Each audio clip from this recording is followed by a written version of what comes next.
For the thousands in attendance and the millions watching around the world. This is the main event. Dildo Corn is alive and kicking. Come on over here, I'll headbutt your ass a couple times, if you know what I'm saying. This brother breaking off a 40-yard run. This brother, come on, zip it. I hope I didn't piss off Jesus. You call that a penalty? Who's number one, though? Who's number one? It's the LA Clippers. Oh, shut up! You're saying it wrong, people. I would get her pregnant. Fuck you, Tripoli. That just called in and hangs up, you motherfucker. That pisses me off. Ari, are you in the shower now? Totally in the shower. Yeah! He's not a cokehead. You mean James? Stupid idiot. You're a stupid idiot for getting so uptight over nothing. They're clearly lying. They're clearly just... Why would I lie? For attention. Why would I lie? Well, I don't need attention. Yes, you do. No, I don't. You're a comic. Yeah, it's Punch Drunk, your favorite sports podcast. Everybody, thanks for tuning in. We got a big show, as always. We got the one and only, straight from his Conan O'Brien appearance, Ari Shaffir. Thank you. And everyone's favorite Mexican, Frank. Frank. Just Frank. It's like when I tried to change my name in comedy. Frank, what? Oh, okay, go ahead. on. Sorry. No, sorry. I was trying to change my name to just Bert, like lose the Kreischer. Yeah. I was like, Bert, that'll be my thing. And so they were like, ladies and gentlemen, your feature act tonight. You've seen him on this, this, and this. Put your hands together for Bert. And everyone waited. Everyone waited for the last name, and no one applauded. Because they say it wrong. Instead of saying Bert. Bert. Bert Kreischer, everybody. Bert joining in for the first time. First time in studio. I've tried calling in before. Really? Yeah. Really? You guys were fighting about something, and I was watching, and I was like, I want to just jump in so bad, and then I couldn't.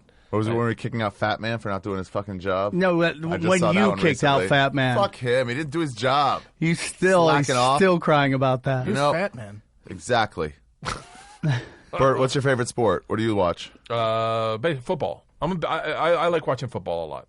I think how are you doing with football being over? I don't know what to do with my Sundays. Honestly, I was a little depressed. Me neither. I was like, what am I supposed to fucking do? Just get up and just sit around in my man cave and watch cooking, watch diners, drive-ins, and dives.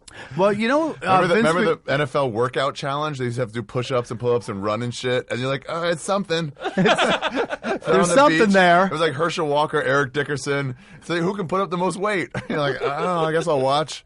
Herschel Walker was an amazing athlete. Yeah. But to see him in those things, so everything they did, like to run, through a course, whatever, he would be competing, number one, right there. They like now lift weights, and he would just fail. He never lifted weight, just did push-ups and pull-ups and sit-ups. He did that prison workout. Yeah, he literally did the prison workout. workout. He had no idea to do it.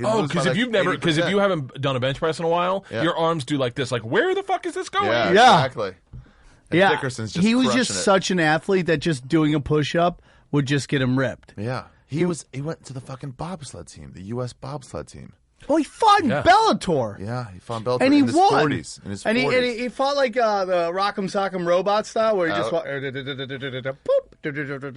Bloodsport. Do you remember the guy who had his hands up here? Yeah, and it's like that's how I'll fight. What's happening? Why is that guy's hands up there? The only thing that's replacing sports for me right now is 30 by 30. Do you guys watch those? I love them. Dude, did you see the one about the Russian hockey team? I have it recorded. But it's the other side, because everybody knows the U.S. side. Nobody knows the Russian side. What is that noise? Who is that? It's not me. It's not me. I don't have that gay-ass fucking brain. It's from the other side, and it just follows them. It follows them much longer than directly after that match or a game. Oh, really? Yeah, because I grew up in Tampa. I don't know anything about hockey. But it follows their lives after, and then it takes it to the first dude who was allowed a work visa who played for the Red Wings, Petros, whatever his name is.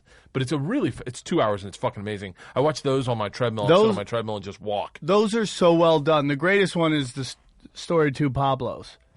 Story of Two Pablos is probably the best one. That could have been in movie theaters. It was so amazing the way they got all that like background. It's like someone went to like Escobar's cousin, be like, "You got any footage? I got this. I'm gonna throw it." And then it's the most amazing thing. Do you know which one I've always wanted to see, which they made and then pulled off? Is the story of the guy who caught the foul ball. Yeah, Bert for the Cubs. The Cubs, yeah. What was his name? They didn't air that one? They made it, and then they wouldn't air it. Bartman. I don't know. Yeah, because it was going to fucking get him killed. Kevin James had the rights to that guy's life. Really? Got the rights to the stories.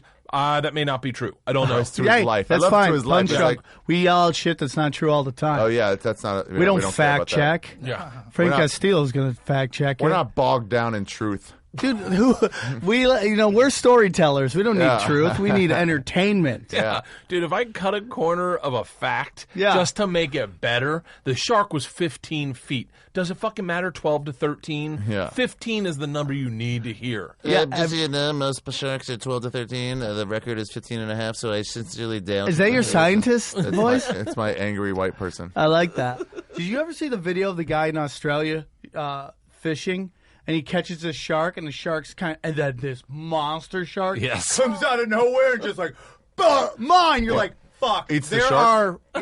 Eats the shark. Wow. It's huge, There's dude. tons of videos shark? about that. Go online and just type in shark eats, and you'll see tarpons. Like, sharks steal fucking prize fish constantly. Yeah. But this one's huge. It's like, it's known in Australia. They have a name for it, and it's literally a monster. You see this thing comes up, you're like, whoa, dude. Yeah. There are things in the ocean that big and that hungry. So wait, we were diving with great white sharks like a week ago in South Africa. Jesus. And You were gigging in South Africa? No, I was just doing the Travel Channel show. Oh, and that's gotta be great. Oh, dude, fucking best job in the world. So we're diving with great white sharks. The cage is like the stage at Caroline's. It's thin and long, but not out. It's not a box. It's not square like the Comedy Store. It's like thin, so everyone can line up and like shoulder to shoulder and stare at the sharks. Does that make sense? Yeah. So, but it's also there's a bumper. So what they do is they bait the sharks into you with like a big fish head, grouper head, and then they'll yell down, and you're supposed to go underwater with your mask, and the shark comes right up on the cage, and that's how you see it. But the visibility was shit. So what I was doing was I was sitting up on top of the cage, very unwise, waiting because I wanted to see where the shark was coming from. Yeah. Because if you just went down not knowing where the shark was coming from, it was that terrifying Jaws moment of the murkiness, and then all of a sudden a shark is on you. Yeah. And it was scaring the fucking shit out of me. Like it was just like murk, and then and you're like, oh, what the fuck? Yeah. So I'm sitting on top of the cage, and I'm waiting, and they're baiting the fish, and they're baiting, and they yell down, but I don't see the shark, and it leaps out of the fucking water towards the cage. Out of the water. Great white shark. 15 feet just, and I literally shit my pants just, and I slid into the cage. It was fucking insane. I can't believe they even just let you. There's the guy we went. The safety checks. Yeah, the safety check. They're running a shark diving business. It's not like you'd be shocked how lax they are. It's not Jacques Cousteau. It was cool. The guy that did it was us go swimming with great white sharks constantly. I did shark diving once in a cage. I would be It was fun as shitting my fuck. pants. But the problem is, somewhere in Hawaii, one of the North Shore Hawaiian Oahu. Shark Adventure. Yeah. It's amazing. I did that with my kids. But the cool thing is, so your you're in this kids in with cage. sharks? It's the fucking coolest thing you've ever done in your life. The cage is open at the top. Yes. But so it's like, oh, could they get in there? Like sort of they can. But the problem is also it's a cage at the bottom, so it's too small. The bars are too small for a shark to get through. Yeah. But it's not too small for your legs to get through. Yes, and sometimes you'll go down and your feet will be sticking out. Yeah, you're like, what are you doing? My arms out! My arms out! I would literally start And it's freaking the fuck out. And it's man. not one shark. When you went, there was They like throw fucking chum. They 40 throw chum and sharks. there's sharks all around There are you. 40 fucking sharks just circling you. And they'll be swimming sometimes with their mouths just open, like not doing anything. Like frat boys. Yeah, but there's sometimes so like if this is the cage and they have the rope attaching you to the boat, sometimes the shark just accidentally goes through the rope and the whole cage just shakes violently, and you're like, what? What is this shark? Did they detach the boat from the cage? Oh, they did that for us No, in let Hawaii. it float out? And they let the cage float so that they could get shots of the cage. Woo! I know, it's fucking Terrifying. terrifying. That's You want to know? terrifying. You want to know even next level terrifying? So I'm with my kids in there with my wife. We all fly down to it's one thing my kids wanted to do. At the time, they're like 7 and 9 or 6 and 8. Okay, we get them in the cage. I mean, Isla's so young, she's still holding her nose. Like she's holding her nose What a going stupid underwater. idiot. So we get out of the cage. And we get up on the boat, and the second we get out, a fucking whale comes by. And we're like, my God. And we're like, whoa, how cool. I wish we had seen that. As we say it, it circles around the boat, comes by the cage, it crests and we think, I mean, in a matter of seconds, that whale could have taken the cage down for good, and then you're sitting in a fucking spool of sharks. Yeah, and pretty much in a bento box for the sharks. In a bento box. To come in and be like, "Ooh, these humans are here. Just go right in and eat them." Dude, large animals. We did a safari. Did you do a safari when you were in Africa? I never went to Africa. I've done a safari in Israel. They allow which I guess Jews. technically Africa. They just take you through Palestine. Look at the animals.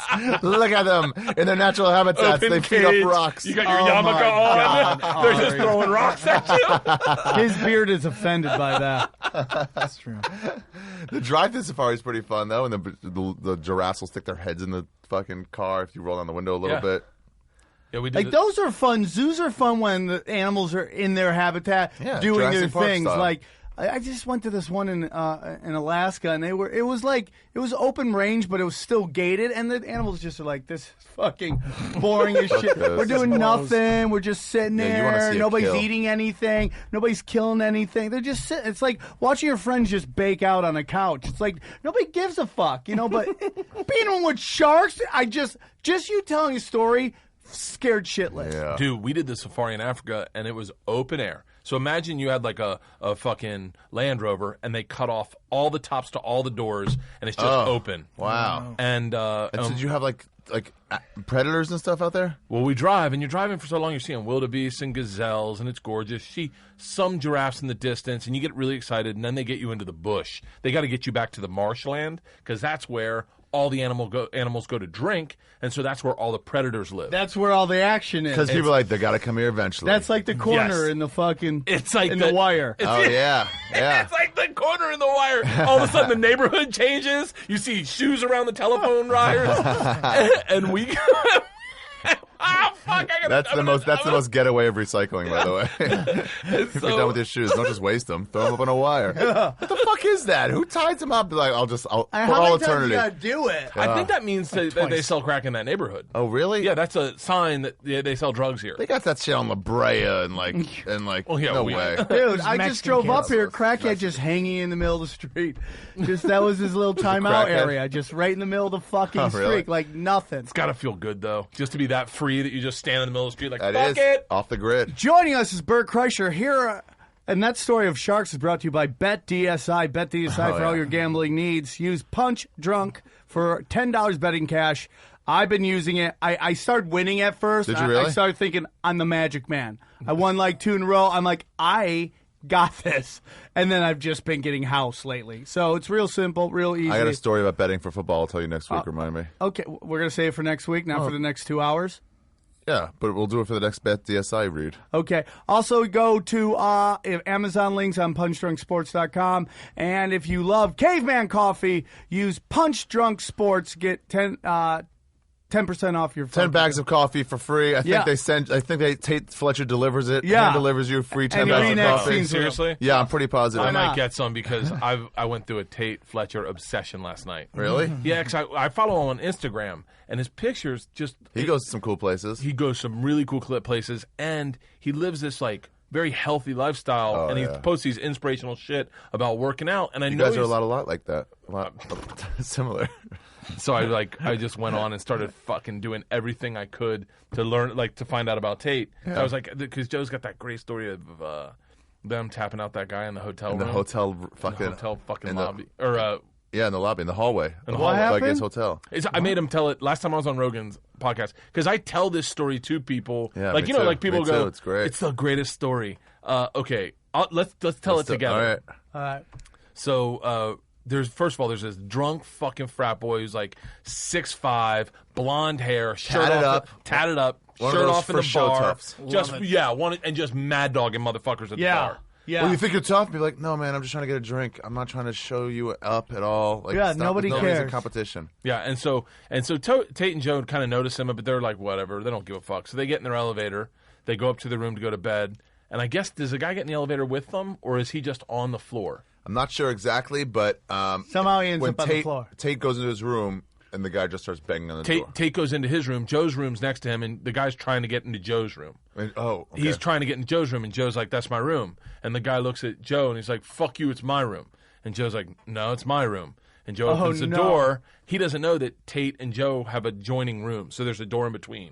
Yeah. So Joe opens the door and shuts the door, and the guy goes, "You don't shut the door in my fucking face," and starts banging on Joe's door. Oh, my God. Not knowing the fucking shitstorm he's walking into, Joe just opens a connecting door, and he's like, "I think we're going to have a problem."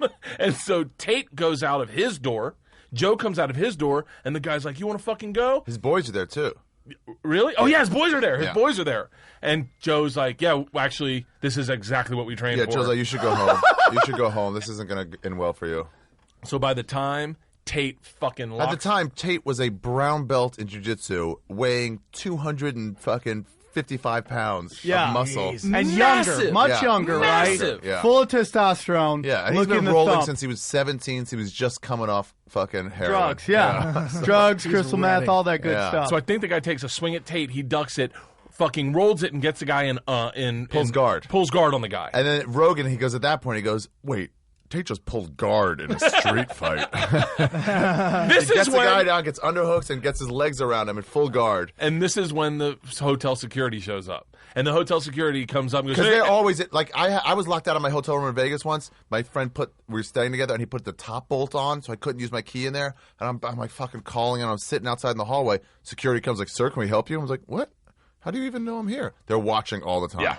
So they see his shit. They go up the elevator. They go over there. And Joe stops the guy, and in front of the guy's friends, and while the guy is conscious, says, "Don't worry, he's a professional mixed martial artist. He's just going to put him to sleep." The frat boy is like, "What the fuck's about to happen?" Yeah, and Tate at that point was like, "Oh, really? That's my shot? Okay." And so Tate's like, "Man, time to practice." So he fucking rolled around him, got his back, and put him to sleep.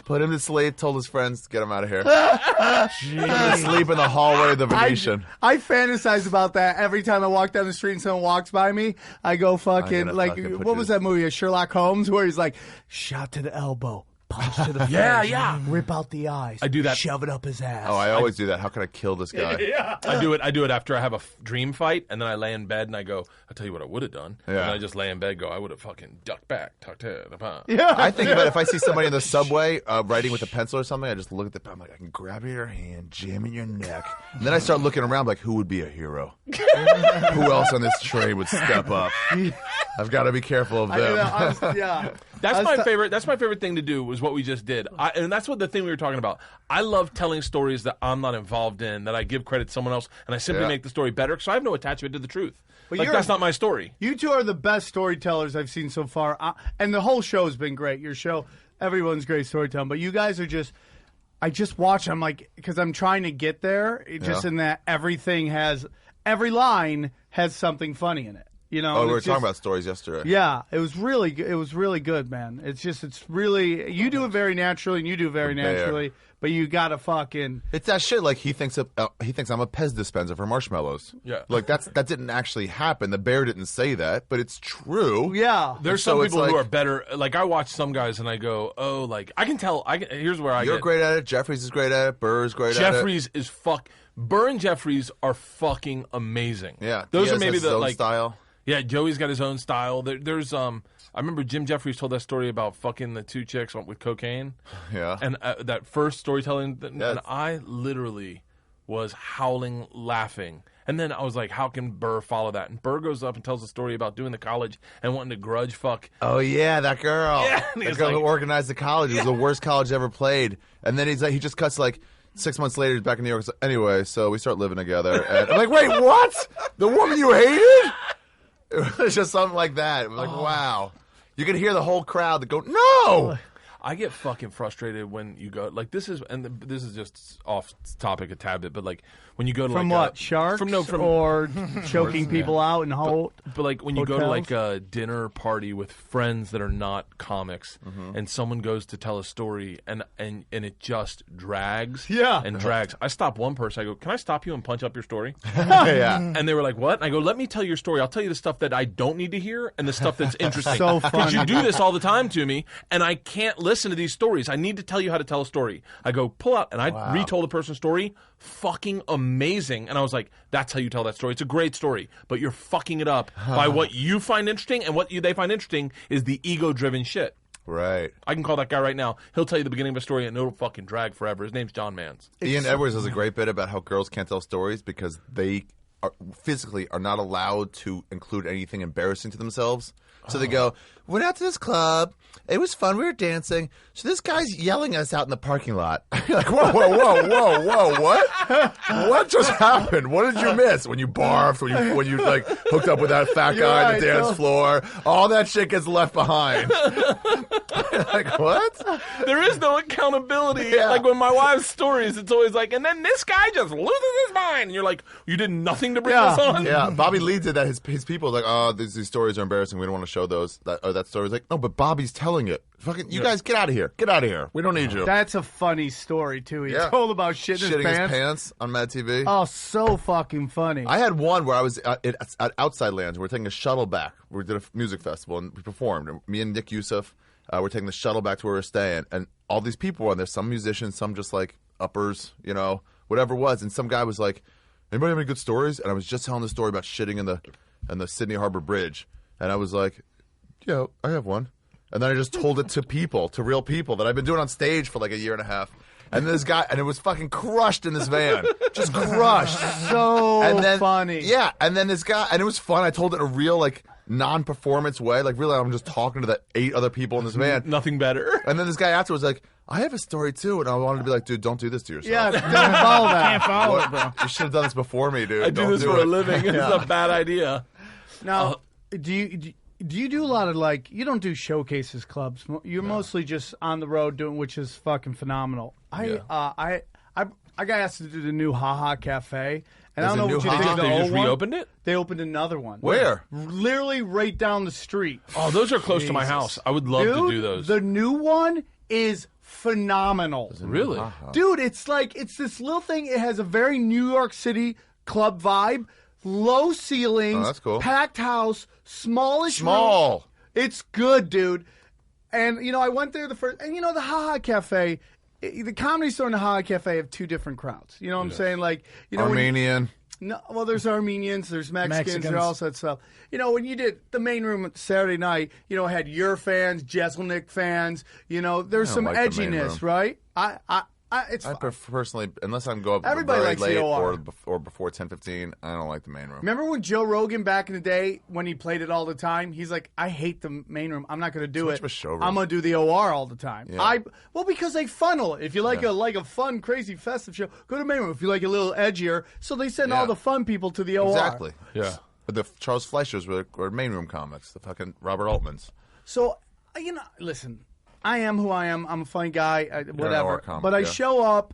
And, everyone's super happy that is the you're Ha. here This is at the the Ha. high. I'm super happy you're here. I'm like, dude, I'm just happy to be getting a spot. Blah, blah, blah. This kid, he's like 32, comes up, and his name's Eric Myers. Have you ever heard of this guy? I know Eric Myers I know very well. This dude, we're talking, blah, blah, blah. I'm going up after him, and it's real fun. This kid goes up and tells... I don't know if it's the best written bit I've ever seen or it was just the best bit in front of the crowd that just got it. Yeah. But he does this bit about Taco Bell, and you can say whatever you want about it being a Taco Bell bit. I've never seen something Destroy. flamethrower room so strong. I mean, every line was just boom, boom, and I'm enjoying You get scared? I'm enjoying it until she comes, David Arnold's not here, you're next. I'm like, oh, fuck. And then you start rooting against them. You're like, please don't have an ending. It was so good. The rest of his act couldn't follow this bit. Yeah. But it was like, you just walk in, you're like, this guy's a fucking killer, man. Is it about him having a high-pitched voice? What? Yeah. Because I worked with him. I worked with him right after Isla was born with Louis C.K. He hosted. I featured. Louis obviously was headlining. Pablo was supposed to do it, but he broke his leg.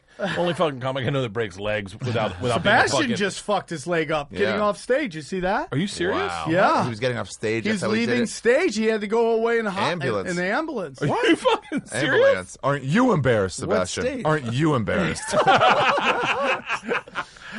Eric Myers. I worked with him. Do you know anything about him? I know he used to have a bad partying problem. Oh man. Oh, I really like Eric, and I Cokeheads are the only group of think it drug was addicts just who cokeheads. rename their shit something completely different, so no one knows what it is. Partying problem. Eric, Shut up. I don't think it was Coke. I know. I like think it was a little more. Eric was.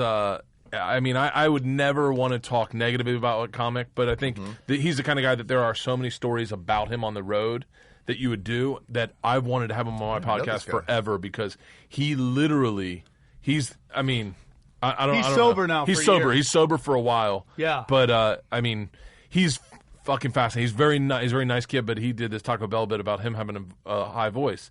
And it was like, they always think I'm a woman when I go to order. And then we went to Taco Bell late one night when we were working on CK. And it happened. He said, yeah, can I get, she's like, sure thing, ma'am, pull her right up front. But I don't know if he's at that place. I don't know if a lot of people are, at that place with whatever sobriety or that they can tell the old stories. But if he could go on a podcast and tell and be accountable for all the stories about him, I'm telling you, shit you've never fucking heard of. Like, shit no one I know. Eric Myers? He is, and he's a fascinating guy, and he's a very talented comic. Dude, he very talented comic. It took me 2 minutes to get him to focus, and then it starts hitting the stride. But I was like, oh man, another fucking Mexican? No, white. Who's the guy who played American Sniper? What's his name? Bradley Cooper. His opening joke is, I know I look like Bradley Cooper on crack, and it just boom right out the gate, and it was pretty fucking fun. Road dude, straight road dude, like hosted road dude, featured road I like dude. the sound of that room and the new room. Yeah, where is it? I want to do it. It's literally just about 5 blocks south towards the west freeway, of the old one. Isn't like Klingen like Lingersham or something like that? It's like you're going to hit that one before you hit the other one. The funny thing about this is back in the day when I first started the Naughty Show, we would get calls from people to come cover their shit. They want us to do little videos on them. I got called from the people who host the Tranny Awards. So fucking, I brought. Is that what they called it? Yeah, they literally call it the Tranny Awards. And you go down. I bet it's not called that anymore. No way. No, they still call it that, Really? and it's a big thing. It's their word. Yeah, and that's where it used to be at. It's their word. But it looks like a future. It looks like a comedy club in space inside. Remember when United Negro College Fund stopped being like acceptable and started being like, wait, what? Where does it seems wrong? Wait, was the NAACP?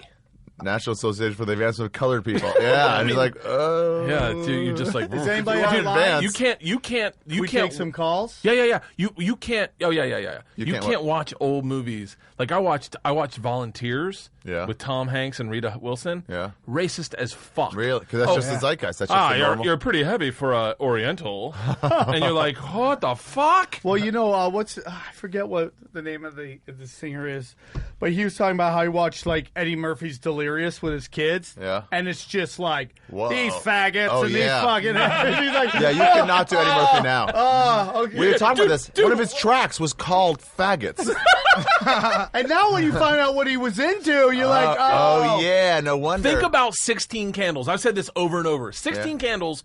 The plot line is the hot girl passes out from drinking too much, and the cool guy gives her to the nerds and says, have fun with her. Yeah, exactly. And they take her out in a Steubenville 7 kind of way and take pictures with her, and fucking, she wakes up and she's like, what did we do? And then she falls in love. So that was ingrained in our head as young boys. Yeah, it's if allowed. you just simply play it cool with her, the passed out chick. Yeah, you can't just say guys are problems. Like, look at why we are a problem. Attack that. Porky's define my sexuality. Yeah. If you put your dick in the girls' locker room shower, someone will suck it. Yeah. Like that is how we were groomed, and then all of a sudden, somebody like it's magical. But you're supposed to look and like, wow, this is awesome. You guys are winning. You're looking at some girl. There was rape was filled in those days. That's all the plot lines of women were. I mean, I watched Meatballs the other day. Bill Murray's sitting with the girl that he's got the crush on, and he literally, I'm not even fucking candy coating this, attacks her, throws her on the ground, and is trying to make out with her, and she's fighting him, saying no. Fighting him, and he's trying to,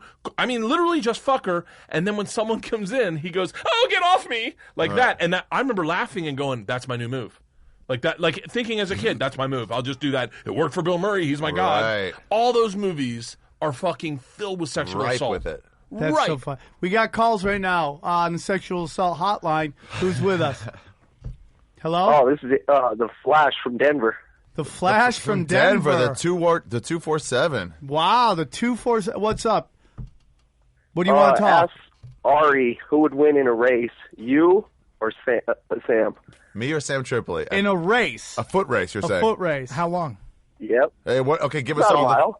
a mile? A mile? That's not No, happening. you know I'm joking. He'll win you know. 'cause A mile. It's like, wait, are there food places along the way we can stop and eat? You know I would get an Uber and meet you at the end. How far is this race? What are you talking about? Like a 100-yard dash or something? Yeah. That's a long way to go. 50 yards? No, 100 is a while, but that's, I mean, the Ari, races do do you that in work 10 seconds. We Ari, would do that you in work out 15. at all? No. Any? Zero. Nothing. So you no, just, no. The last couple months, maybe 10 times, I do 10 push-ups before I shower. Oh. How often do you shower? No, Once a day. Why do you So who do wins? that? So you glisten? So these fucking rocks can show up. I don't know. Wait, who do you think would win, Sam? Because we both know what the answer is. I think Ari would win. Yeah, I would win. Just because Ari's taller, longer, and younger. I would do the 100-yard dash in 18 and a half seconds, and he would do it in 34. Yeah, I think it would be close. It wouldn't be that close. I'd beat you All by right, 10 yards. You who's beat me shooting the by gun 10 yards. By I 10 think I'd beat yards? you by 10 yards in a 100-yard dash. Really? Yeah. Have you ever been to the Hollywood Bag of Bowl? bets? Bag of bets? No, because I know I'm going to... Would I beat you by 10 yards? Bag of Okay, bits. is it 10 yards? 10 yards. 20 yards. What 20 yards? 15. Let's 20 meet yards is a 15. lot. 10 yards is 20 a yards is lot. a lot. 10 yards is a lot. Out of 100 yards? No, 10 yards is not that much. If I beat him by 15. 10 yards, It's not that much. Dude, he's 15. going 90 yards, I'm going 100. 50. That means I'm going 15. 11% more than you? 15 yards. I don't know if I could beat you for 50. Hold on, dude, because I'm laying everything on line. It is way worse for me than it is for you. I am older than you. How much older are you? Like a year or two. Shit. He feels and I've had 2 knee surgeries. I've had a bad drug problem. I've Yeah. had a bad drug No problem. excuses. No excuses. But we're not. This isn't excuses. We're just equaling out. Yeah, we're math equaling here. out. We're trying to make a good game. 12 and a half Make- yards? I would do 15 yards and race you. Bag of bets that shit. 15, but of course, I couldn't beat you at 15 yards. It's very simple. You put 2 finish lines. You put, Oh, right, so you he's have to both he's- get to each one. He's got his finish line 15 yards ahead of yours, and yours is 15 yards past his. Right. And so you The only just other way see would be who, to get a picture. Right, exactly. to see who crashes the finish line break first. the rope. Break out both those ropes. Yeah. All right. Dude, do we have the bag of bets, or did that leave with Tebow? Do we have that bag? We need to get that bag. We need to get Do you understand the bag of bets? No, what's that? We make these bets ahead of time. No one knows who's involved in the bet. Just like, would you be willing to do this? So one of the bets was watch 2 hours of gay porn and write a book report about it. So we don't know what the bet is going to be. We're just like, now put that in the hat. Yeah. If you decide, I am positive this bet is going to come to fruition, like let's just a straight bet, me and Sam racing, I'm like 100% I'll go bag of bets. I don't care.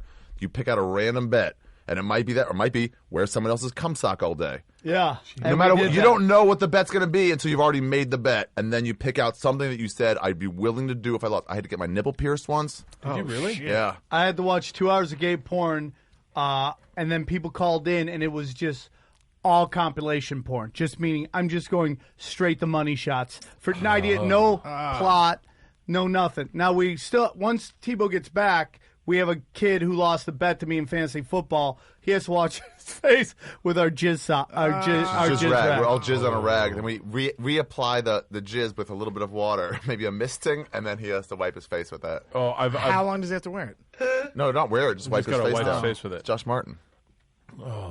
his dad, the the doctor, bag there? makes good shoes. No, we don't have the bag. We gotta get. We gotta get the bag. We Yeah, have the studio. I'll ask You can Tebow put it where the underneath this bag is. couch or something. I'll ask Tebow where the bag is. Yeah. We'll just put it over there. Yeah, we'll put it over there. It's All right, but 15 don't forget yards. about the race. 15 yards. Let me think about this. All right. All I right. beat you by 15 yards. That's so much of a high percentage. Hey, do you live anywhere near the Denver Comedy Works?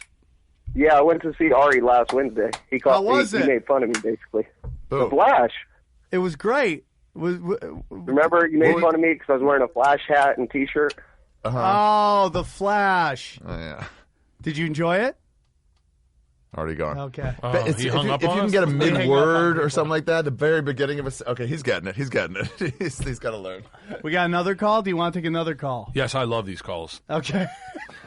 Thanks for coming on, Bert. I love I just you, saw dude. the tweet you put out. I love naked black men. Yeah. I was wondering And when I he's was like, delete. I mean, not that I don't love naked black men. Did you also tweet about Punch Drunk and then add that? And then What- follow I did- Sam Tripoli. He's the funniest fucker ever. When I saw you give back the phone after the tweet and then get off the app as you hand it back to him, I was like, I wonder what I was really nice because he is on TV. I didn't go too dirty. I appreciate that. I was so like, appreciate that. Travel Channel can lick my nuts. I was gonna be like, I can't slap in black cock. I'm like, Bert's working on television. I'm not I going to put that appreciate there. that. Dude, I had Roddy Piper's Twitter open, and I could have fucking. Oh, yeah, we were all damn looking at it. each other like, should we do this? I don't know. I'm like, I can't do that to a Repercussions. legend. It's not that. We're all scared. Yeah. All right, who's got his windows down in his truck? Yeah. Who's next? Calling from the wind tunnel at the 424. Hell, who's on? You're on with Punch Drunk.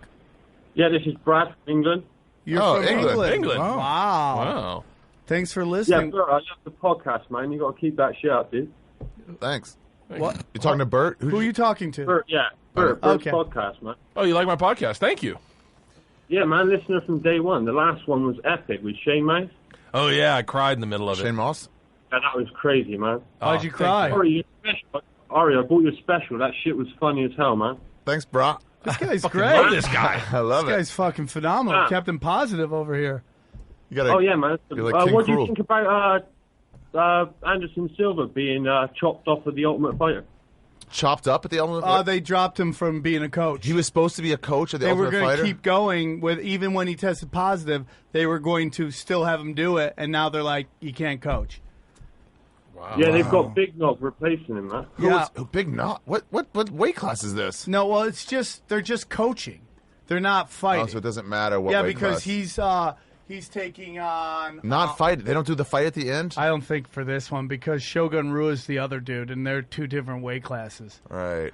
I think it's interesting. You know, there I'm was this- surprised we're going to have him do it. I mean, although it's right to have him do it. I mean, just respect to one of the best fighters ever, maybe the best one. But this steroids thing is so disappointing from a guy like that. Well, I think it is disappointing, but at the same time, it's just like, what do you want from a guy who just got knocked out, snapped his leg, is 40 Snapped years his old, leg, yeah. and you want him to fight the highest level And it's possible? all about recovery is steroids. So Yeah, it's like it's not about like steroids in ninth grade when we all did them. Yeah, It's like back fucking when they were like Yeah. horse fucking. Yeah. You know what I'm saying? Like Yeah. you're literally doing horse testosterone back then. yeah, but now it's like let's get you healthy immediately. Yeah.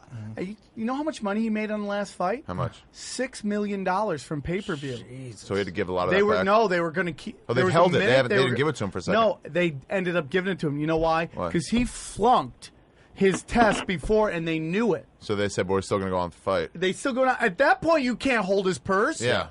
You It's can't. like hold his so purse. you saying I'm not allowed to fight, but then you're allowed to let me fight but take my money? Yeah. No. Yeah, no. exactly. Does this taint his legacy? A bit. Enough? But no, because he's already done right now. He finished at Weidman. Yeah. You know, so it's like Jordan's Wizards years. And they keep talking about him fighting.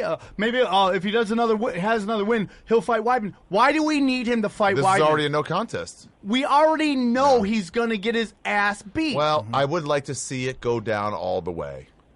You know? You want him to get his ass beat for the third time? I mean, he only lost one round that last fight, and then he snapped his leg. Yeah, He but didn't because really it was lose the it. second round. No, I know, but I'm saying he lost one round. He didn't lose the fight yet. He just lost a round. And then he snapped his leg. Hey, British guy, tweet us on Twitter so we know who you are so we can follow you. Hey, British dude, are you a big fan of Steve Smith or Sam Smith? Is that his name? Yeah, what are the big sports out there right now? Go Cowboys. Short answer. We got to ask longer answered questions. What did he say? Cowboys? Go Cowboys. Go Cowboys I like from that. Britain? Ah, you like that, They don't huh? have a home team, just like me. You don't have a home team. You root for the Cowboys. I appreciate it as a Cowboys fan. You know what? I'm a big Cowboys fan. I'm also a Bucs fan because I grew up there. I'm a Cowboys fan because when I started doing the road, the only game I could guarantee that was on Sundays was the Cowboys. Cowboys, yeah. And so I got all them on my fantasy teams, and I'd bet on the Cowboys because I could watch them. It is a nice thing about being Cowboys fans. They'll be on. Yep. I love Tampa. I love Tampa. I can't tell you. I mean, I'm going to Tampa in May or something for the first time. Really? What? Yeah. You've never been? Dude, Oh, you're Tampa gonna is love the Improv, is most that any good? underrated city in the country. I don't give a fuck what anybody says. I call it Vegas East because it's just like those people fucking party. Dude, I did my call in sick to work show there where I love that idea. Tell him that idea. Tell Sam that idea. I go in, I do radio, I drink on radio. Like this is party on a radio. Thursday. On like a Thursday or Friday, yeah. Okay. And then go party on radio and then go right to the club at like 11 a.m. And everyone who's listening calls in sick to work, shows up to the show. We day drink, we do the show, and then we end up at a bar You drinking do a stand-up until like show. fucking 4. You do a stand-up show. That's Stand-up show at 11 in the morning. And what happens And usually then when you is go sleep and do a show later at night? I fucking fly home to see my kids. Oh, you don't even... I don't even do a fucking weekend. I just come in, I get... That's the show. And I make more money Way than when I way make higher on the percentage road. of the door. Dude, probably. that's brilliant. Yep, I make more money than when I do the road.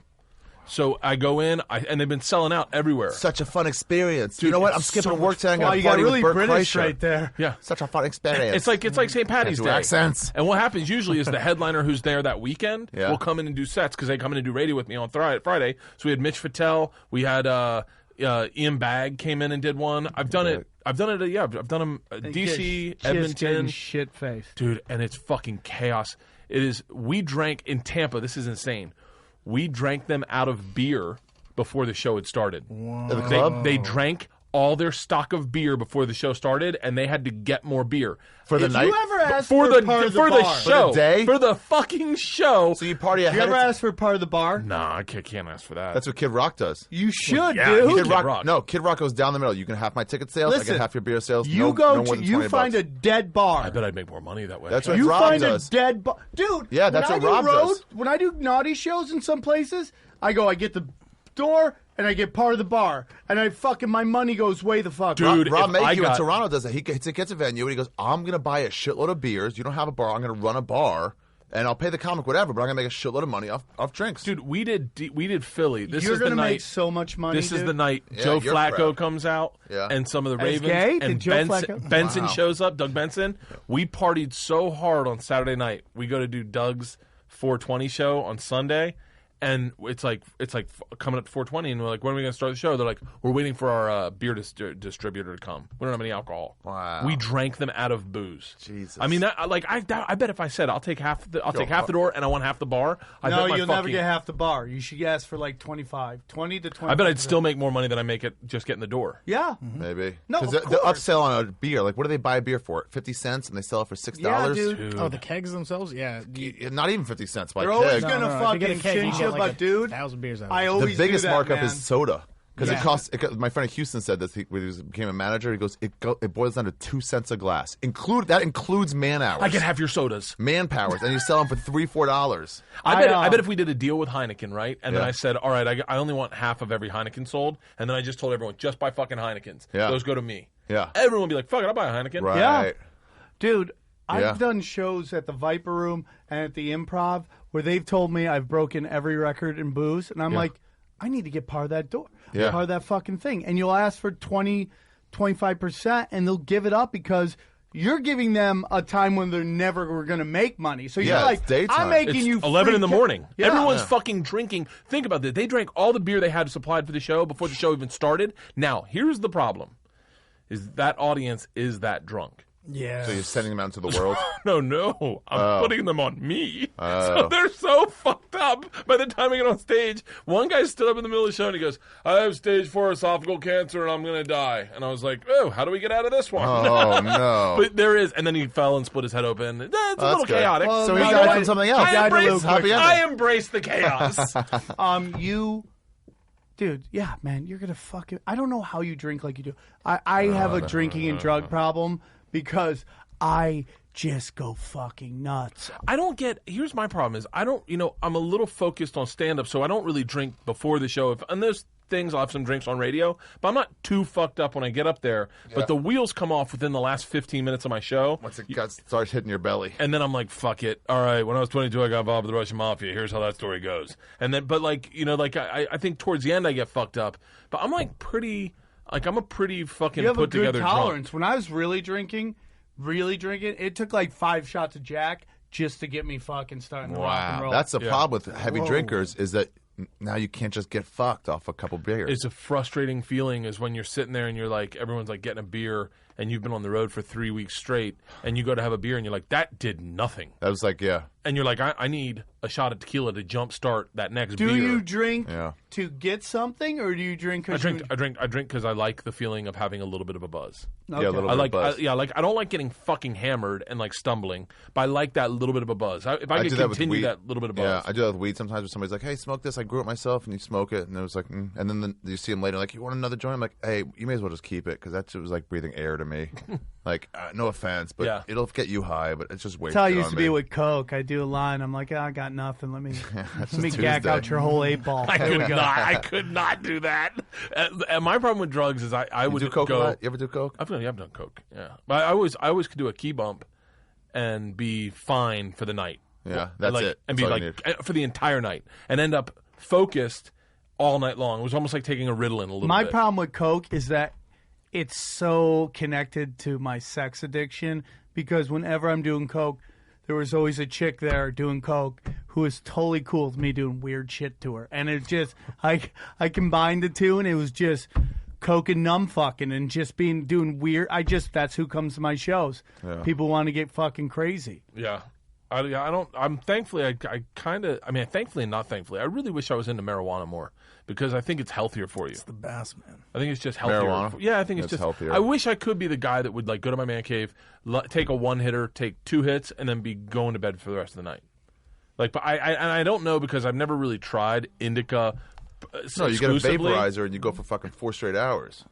Hey, you guys... What are you talking about? 2 hits and go to sleep. I wish that I could you. do that. Like, I talked to Amber Lyon, and she's like, I take a little break of a chocolate bar, and I take it and I go right to sleep. Because that's what I want. I just want to dial it out back at the end of the day. Yeah. And just go, and just be like, nah, this is what I'm talking about. But for me, it's a glass of wine or a bottle of wine. Yeah. I wish I could. And I think I'm too scared to because I'm afraid glass of wine or a bottle of wine. That's the problem. The calories. Yeah. It's just, and that's why I'm not drinking right now, but it's not for any reason. It's because I want to lose weight because we start filming on Thursday, and I just feel so fucking fat. The problem with your man cave and doing smoking pot there is you have so much access to chocolate that it's like, how are you not going to eat all the chocolate? Because I have kids. I have so much. You know what we got there now? What? All the Girl Scout cookies. Oh, dude. Kreischer, come me on a podcast. Come on. Joey called the other day and he's like, dog, I know you got Girl Scout cookies. Let's podcast. Really? Yeah, I was supposed to do with him tomorrow night. You guys should come. We'll all do a podcast. We'll do a 4-person podcast and just fucking eat Girl Scout cookies. Tomorrow night. Yeah, tomorrow night. Yeah, I'll eat a shitload of Girl Scout cookies. Dude, I'll back off the mic. Yeah. I'll hang the fuck out, make some bad decisions. So sit back with Joey. We'll get fucking go deep. Go deep. That's what he says. You got to be. I remember I can't wait to do his podcast. The best when you're too high with Joey and you're like, I'm too high. And then you're like, oh, well, you'll just go off. It's okay. Yeah. We're fine. Just let him keep going. So you had a podcast with Joey and No, I did a podcast with him, and he's like, and I was in the middle of a cleanse, and as soon as I told him I was at a cleanse, you could see as like someone was taking his green card away. He was like, motherfucker. Oh, I thought we were going deep tonight, Kreischer. I had a bottle of fucking whiskey for you. I was like, I'll go deep again. He goes, no, and then just fucking, it was like it broke his heart. Well, let's take a little break. Yeah, I got to go get my hair cut. Kreischer got to go get trimmed. Everyone go to bertcast.com. Check out my podcast, Bertcast. BERT. I'm going to Columbus, Ohio at the end of the month, I think. And I'll be at Mardi Gras. So if you're at Mardi Gras, look for me. And go to BertBert.com for all his dates. BertBert.com. Buy some shit. I love you guys. I love you too, Bert. We'll be right back. Bert. All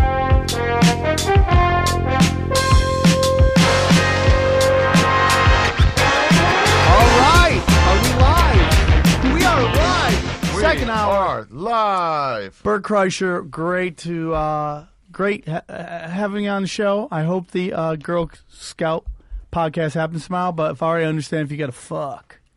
Yeah, I might have to fuck. I get I had it. a fuck plan, and I don't know what time it's going to be, but she's like law school. She's usually earlier fuck. Whoa, young one, huh? Yeah. Young. Is she Jew? Jew magic? No.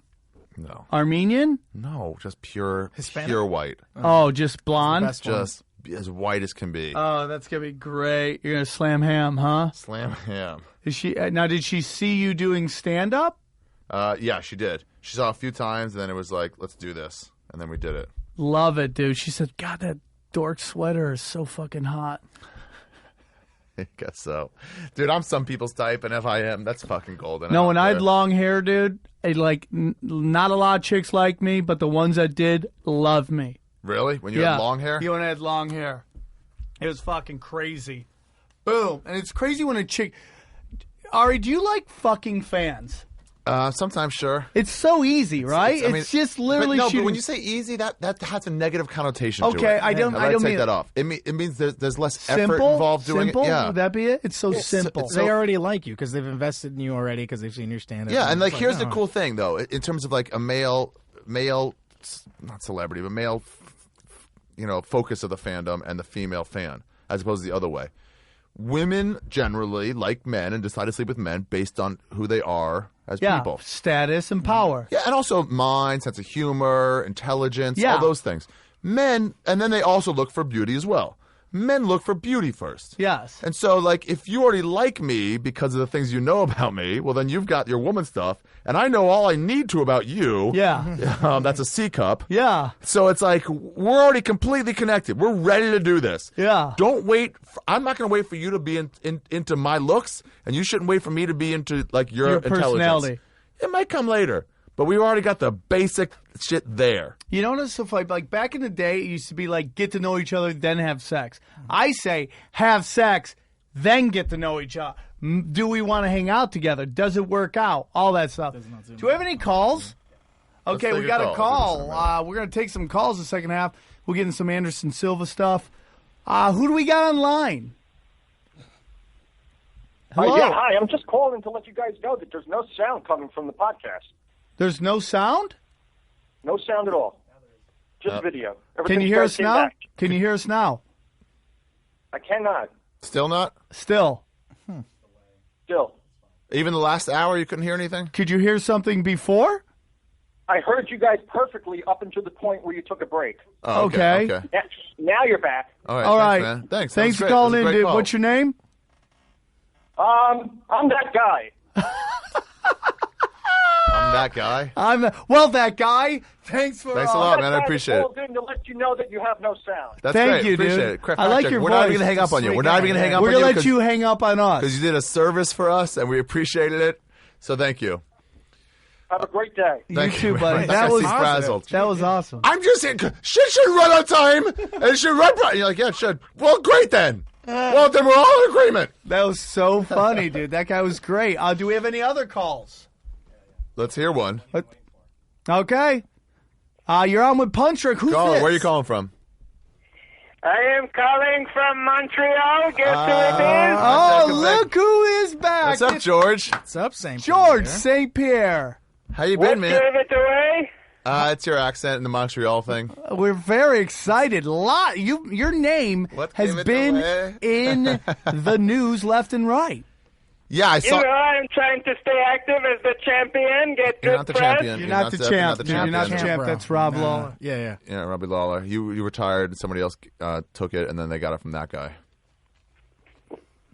Well, agree to disagree. I am the champion. Okay. You're in the hearts of the minds. You're the people's champion. So what's going on? You coming back? I've been hearing some I stuff. would like to come back if you saw my comments, but they need third-party drug testing. Now, who do you want for the third-party drug testing? Yeah, like who would you trust? Paris Hilton? What are we talking about here? Miley Cyrus? I don't know. Maybe David Loiseau could head up the testing. Wouldn't that be a conflict of interest? Your relationship with the Crow, wouldn't that be a conflict? He knows when I'm on the ketamine and kitty litter, when I'm not, so that would help me out.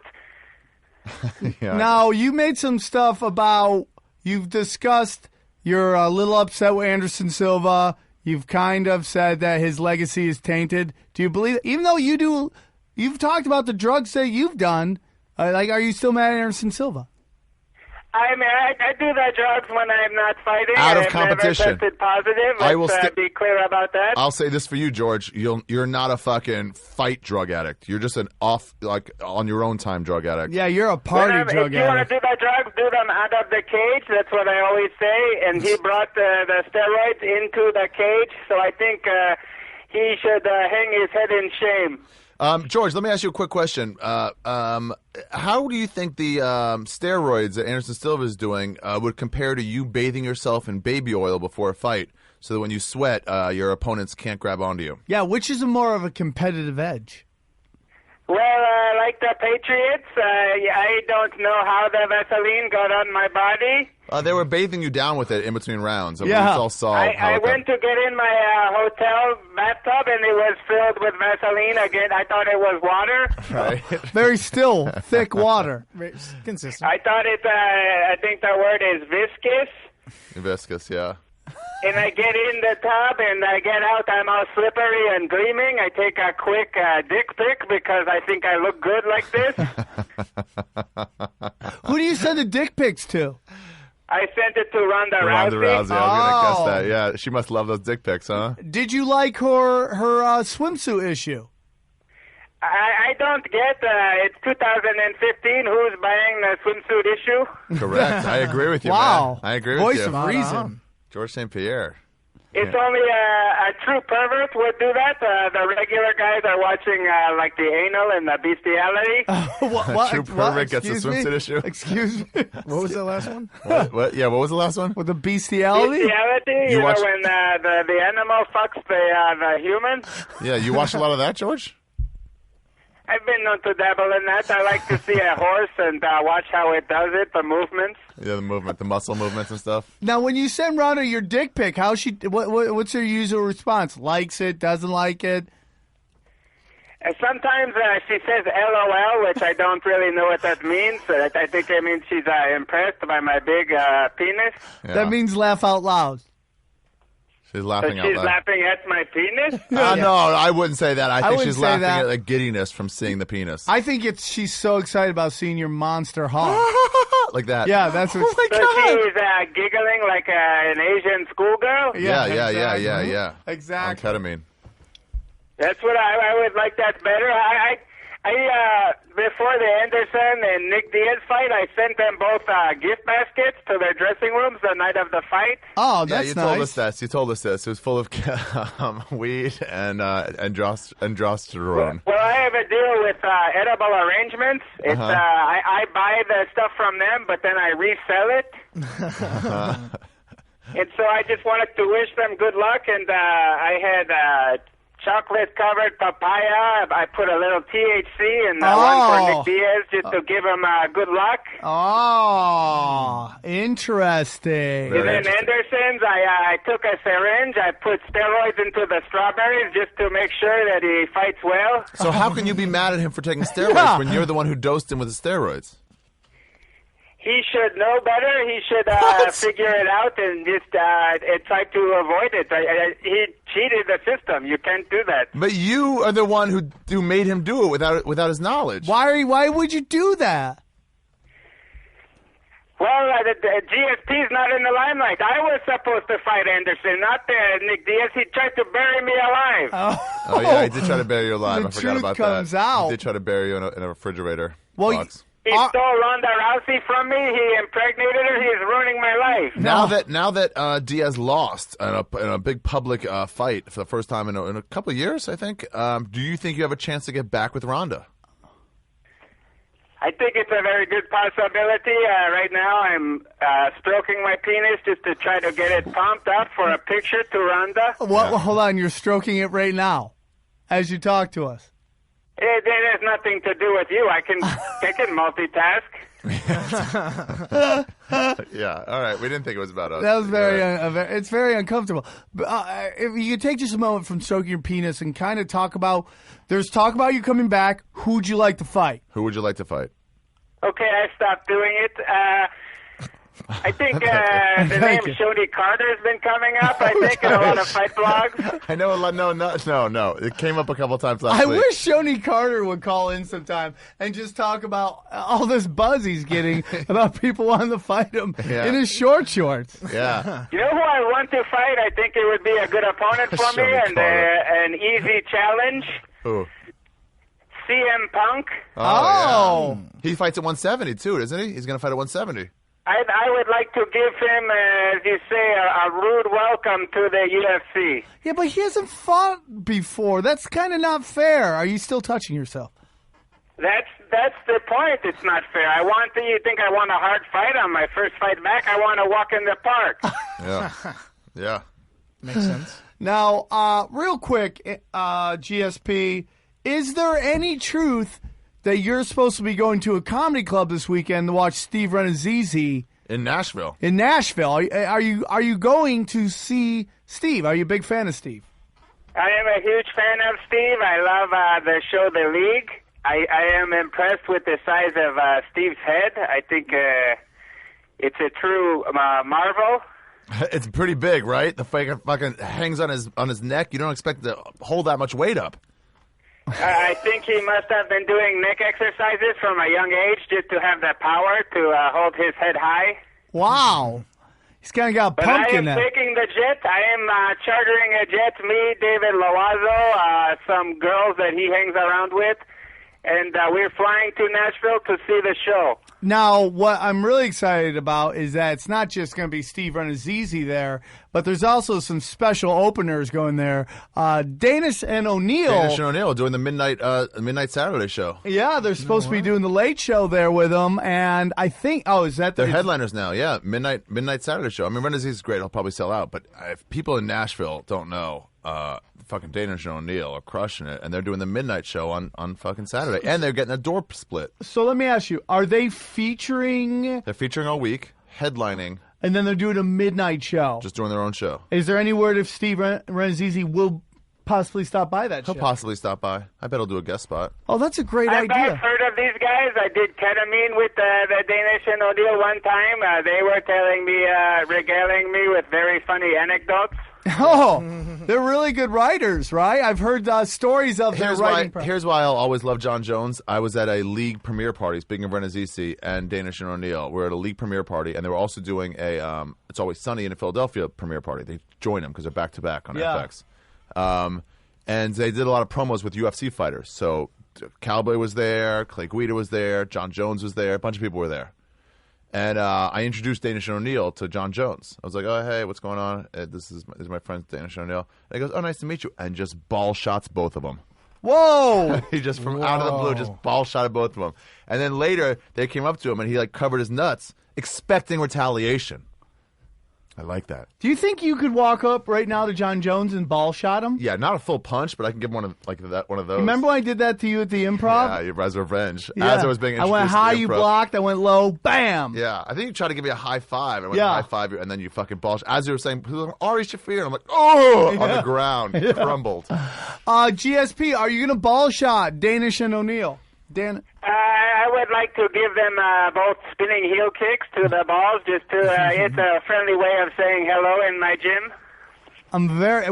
Any truth that you might get up on stage and tell a couple of your jokes? I would, I'd like to do some jokes. I'm more of a variety type guy, like a Cedric the Entertainer. I like to sing. We heard you sing. I like to tell the joke. We heard your singing competition. Hit us with one of your jokes right now. Yeah, hit us with a little, either a song or a joke. Or a joking Quick song. joke is, don't you hate when you get a guy in crackhead control and he's trying to get to the side, and then he accidentally touches your taint? That's a pretty good joke. That's gonna kill, and it's universal too. Everyone will understand what that's crackhead gonna control kill, is dude. And what side guard is. In the jiu-jitsu circles, it's very popular. So where can you we? Want to hear another one? Oh fuck! Yeah, Do we want to hear another one? Of course we want to hear another one. Don't you hate when a guy is telling you, look, I'm a black belt, but then you look into it, he's really a purple belt? I mean, come on, what are you doing? I hope giving two belts there. That's right. You might have to do a guest spot, and I'd hate to follow you. I would love if like O'Neill's on stage or Danish is on stage, and you would in Nashville, and you could somehow call in or something on the stage in the Nashville. What's the Nashville club called? Zanies. Zanies, yeah. No, is it Zanies? Zanies? That would be great. I would love to talk to these guys.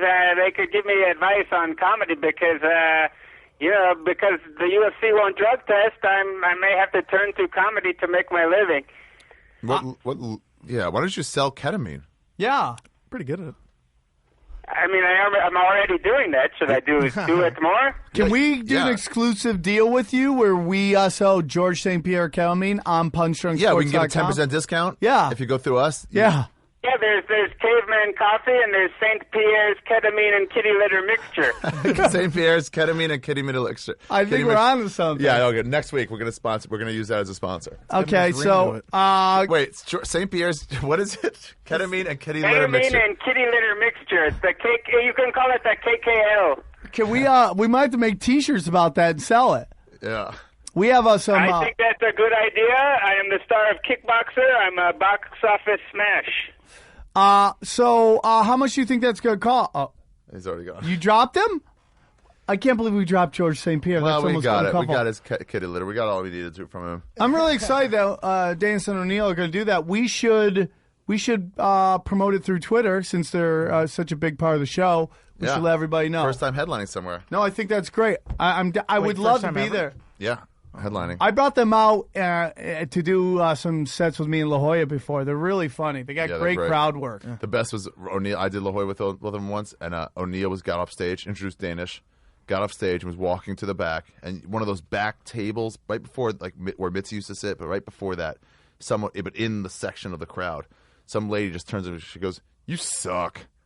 He was like, "I'm not even on stage anymore. Yeah, like I'm just a person." They get really weird in La Jolla. Suck. They get they're like rich trash. Rich trash, yeah. Like super rich La Jolla trash. Yeah. It's just weird in this country where people just, if they got so much money, they just want to act like trash. Rich trash and Marines. That's the mixture.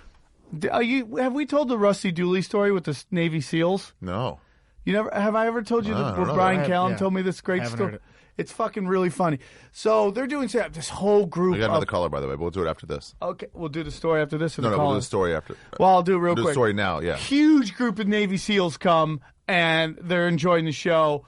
At this time, Brian Callen was featuring. Rusty Dooley was closing. Okay. Brian gets off stage. Rusty's doing his act.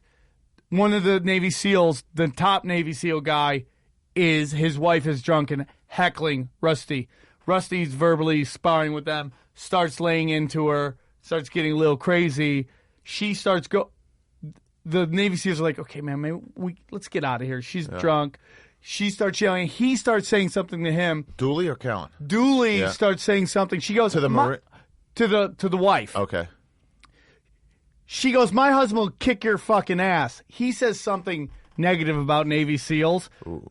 You just see this guy as he's walking out, just stop.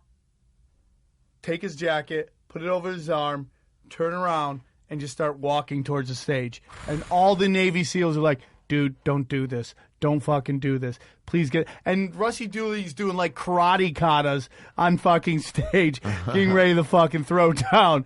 And like they fucking ushered him out. But man, it was like going to get bad fast. Wow. Yeah, man. That happens all the time. They don't. Navy SEALs have no sense of humor about themselves. You can't say shit about them. Tends to be the guys who can beat the fuck out of everybody. Right, like, you want a verbal argument? Yeah. Fuck you. I'll kill you. Yeah, it's like, well, that's not what this fight is. We were playing basketball, and you're bringing a knife.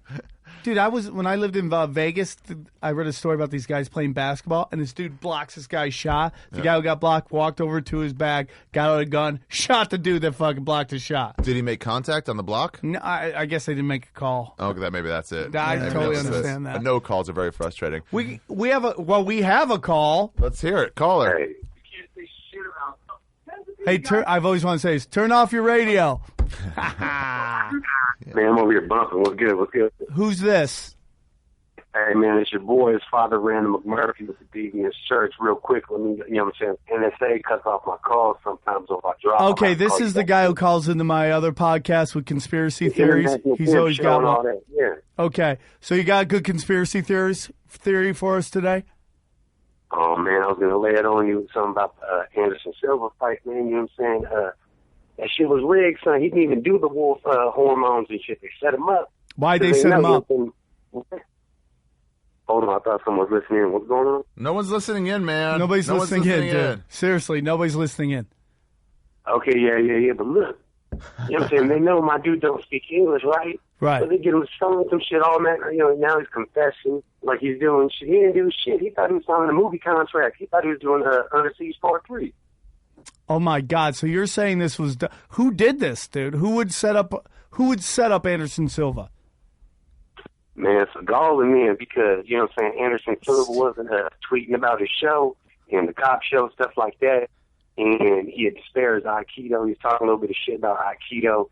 And Seagal like kind of a soldier. He put people for like 15 years into believing that shit was real. And then Anderson Silva wouldn't like back him up, so he hated on him a little bit, flipped him the wolf hormones, and then, you know what I'm saying, he made him sign the thing. Hold on, you tell me Steven Seagal set up Anderson Silva because he wouldn't help promote his show. Makes sense. I'm telling you, that's how it went down. Oh my! And why do you think that? How do you have this information? I know people, man. I know people. Dude, this guy's deep into some shit. Under Beach 3 already. That shit's coming out pretty soon. You just don't know about it. He definitely knows some shit. He drops some serious knowledge all the time on my other show, and people go fucking crazy. About Bob Uecker, man. You tell him about Bob Uecker. You break it down. Yeah, tell me about Uecker. I know we be traveling. We go on the plane, having listened to the show. International Pimp. What's that shit? International Bad Boys. Parents. Bad Boys. International Bad Boys. International Parents. International Parents. That'd be so great. Welcome to the International Parents Show. International Parents. What are you looking at, Ari? I haven't. Sorry. See, this is what I'm addicted to the online, and I finally get a chance to check Instagram. What I was really checking for to see if any women had sent me naked pictures while I was off Instagram, but dude, that's what he's here for. What? Why do we have a Mexican sitting here with a Taliban beard if he's not going to crunch the numbers and look up the fucking what's going on? I got a guy dropping knowledge that fucking the Steven Seagal set up Anderson Silva, thus ruining his legacy, and you're looking for titty pics on Instagram. And by the way, they can't send you titty pics on Instagram. Yes, they can. The direct messages. Oh, you don't even know about direct messages on Instagram. I don't know about. What about this direct You don't know message? about direct messages on Instagram? Sam, if anyone should know, check this out. Look at this right. Okay, wait. How do you find that? Hey, church. And it's on your account. Church. Yeah. Hey, dude. See that button right up top? Oh, That's my messages. God. Hit that. Oh, look at this. Oh, What's this? my What's God. this all I about? put the phone down, trying to tell him, hey, tell that Mexican to call up. Well, he got like 15 cousins. Call his cousin. Have her come over, you know what I'm saying? Tell her they like, you know, a lot of these citizenships. Tell him, oh, he's looking, you know, single, ready to mingle, and he probably got a Tinder. Get him up on Tinder, but look, hey, we're on the Man of Mystery right now. What's it? Punch Drunk. Yeah, we're on Punch Drunk. Punch Drunk. Well, we might be doing the. I might be doing my Twisted show tomorrow. If you want to call in, it's gonna be at 3:00. Call in with some more fucking murder mysteries, buddy. You have a murder mystery show? No. Hey, so this guy's all conspiracy. Hey, man, tell Bert Kreischer quit ducking me, son. He's trying to, you know what I'm saying, come on my show. And then I hit him up on the DM, and he was sending me some pictures like he was on a treadmill sweating, like trying to pass on me. I'm like, hey, man, do the show. And then he just, like, he ducks me, man. So, hey, see, I noticed he got off right before I called in. That shit wasn't a coincidence. I know what's going on. Hey, what do you think about this conspiracy that GSP dosed Anderson Silva and Nick Diaz? Man, GSP don't do that shit. GSP is worried about the GSP just called in and admitted it. He admitted it. Dude, Father McMurphy, you gotta listen. GSP, George St. Pierre. Used to be the 170 champion in the UFC. Yeah, if you're gonna call in this sports show, bud, and you with your conspiracy theories, you gotta know all the facts, my friend. Sports-related conspiracies. What about Marshawn Lynch not getting the call? GSP ain't even fighting. What about Marshawn Lynch?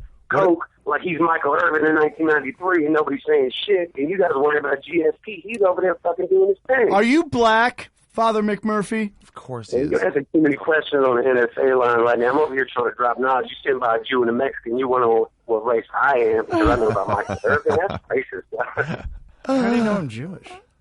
Oh, boom. What do you sound like, man? I know what you used to look like with the hair and shit. Who's a better athlete, McMurphy, blacks or whites? No. What are you talking about? You can't. No, it's not who's better athlete, blacks or whites. That answer is blacks, yeah, whites. It's so hard to hang up in the middle of. Right. I got set up. You got to be like, give us your top 5. Okay. You know? Yeah, I like it. You just really bailed on that bit right there where this guy called in dropping some knowledge, and then you were looking for titty pics on Instagram. And I apologize, Sam. I know, and you know what? You're right.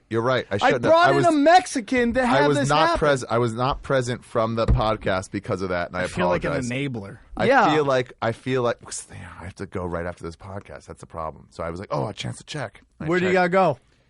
I got a 2:15 interview on the phone. Oh, it's great. That's great. Who's on the shows this week? What shows? Oh, the Storyteller show. This is Which not happening. shows? How many shows? Eliza Schlesinger. All right. Big J. Okerson. Oh, yeah. And Barry Rothbart. Oh, that's great. Yeah. And then we're releasing on Thursday another story by Big J. Okerson on YouTube. A great one. That was just too dirty for TV. Oh. But that's the reason I wanted him on the show in the first place, to tell this story. And they were like, no fucking way. But I'm like, that's the one I wanted him to tell. So the YouTube one. Worse than the gangbang story? Yeah. Yeah. The gangbang, they're like, okay, just don't use Metzger's last name. But why was Metzger in a gangbang with him? The theme was either love or friendship. Oh, I think we had Jay doing one for friendship, but then we ended up changing it to love, just because it was told a story about a threesome with his friends. Unbelievable. We got a call. You're on with Punch Drunk. Where are you calling from? Baltimore. Baltimore. Wait. I actually might know this one. The 410. Yeah. Yeah. 410. I got it from 410. Baltimore, what do you want to talk about? Calvin Booth? I just want to talk a little bit. You want to talk Calvin Booth and what his career is doing since he's joined the Globetrotters? Is that what you want to talk about? Calvin Booth? Oh, man. Baltimore's finest, Calvin Booth. This guy doesn't want to talk about that. Go on. I'm not a basketball fan, man. When we lost the Bullets, man, my heart sunk. Yeah. You can't follow the Wizards either. No. I still call them the Bullets until they start some winning. of the best one of the best basketball scenes in the country is from Baltimore. Until they make the Eastern Finals, they're still the Bullets. Go ahead. What do you want to talk about? Yeah, I just want to talk a little about free agency. I know you guys are Oakland fans, and I know Oakland's got tons of cap. Yeah, looking like $50 million. They should use all the $50 million for one Heisman winner from 7 years ago. No, yeah, that's an Al Davis special. Let me get a guy whose name you kind of remember and just overpay the fuck out of him. So, what do you want to know? Because I'm really excited about this free agency.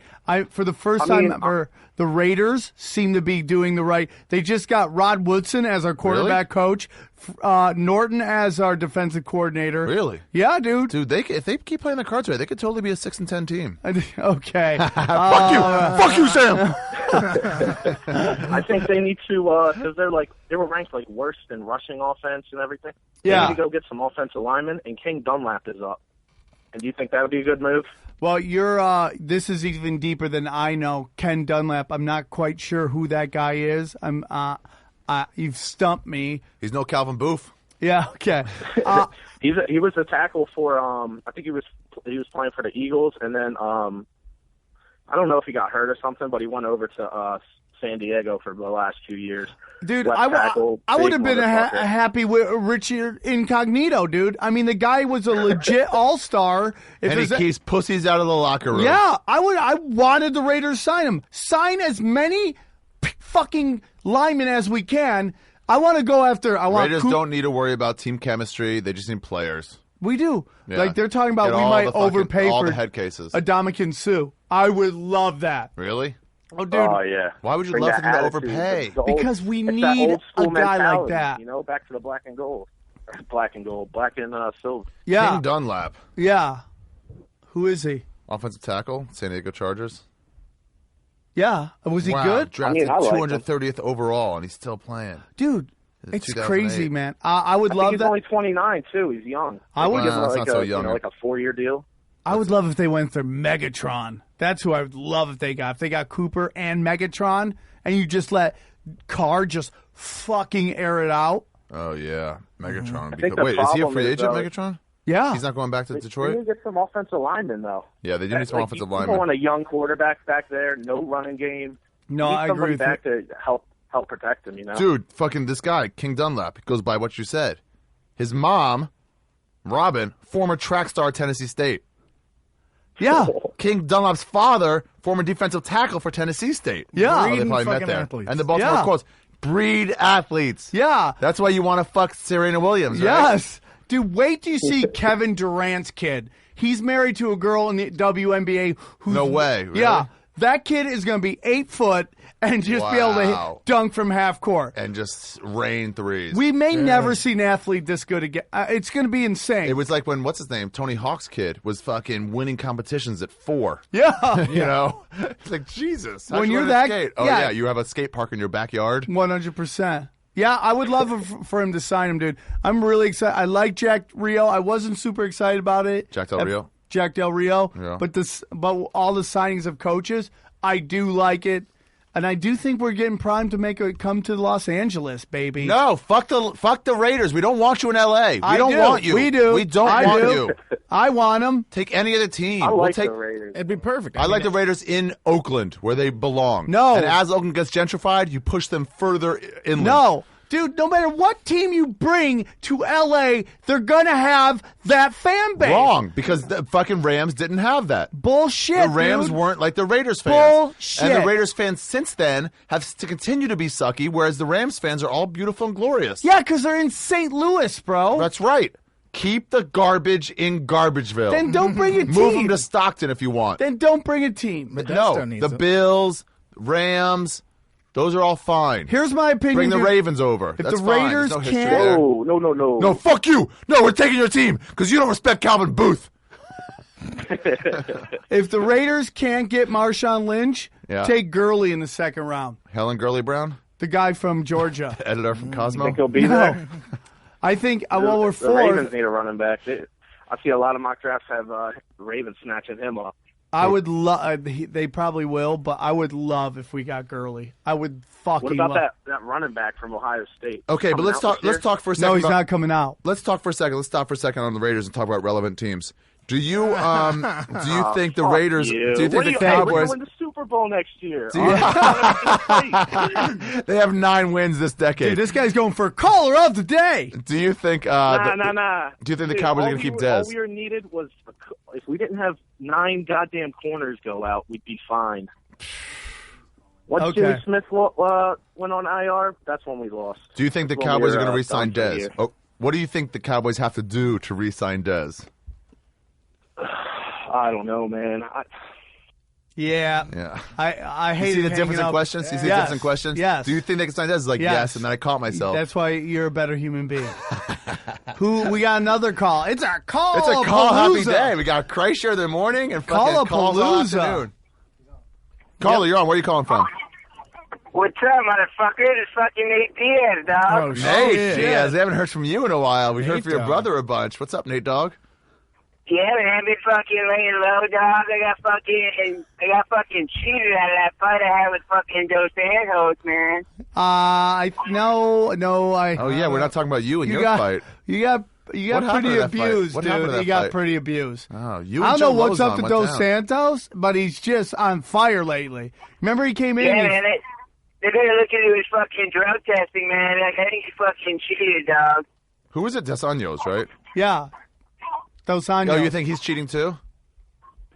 Dog, his fucking punches. I've been hit with bricks before, dog. His fists felt like fucking bricks, man. Nate, you have not been the same fighter since you fought Cowboy and put on a fucking clinic that fight. One of the greatest offensive putouts of any fight I've ever seen. That's a great point. You have not been the same fighter since then. What's going on?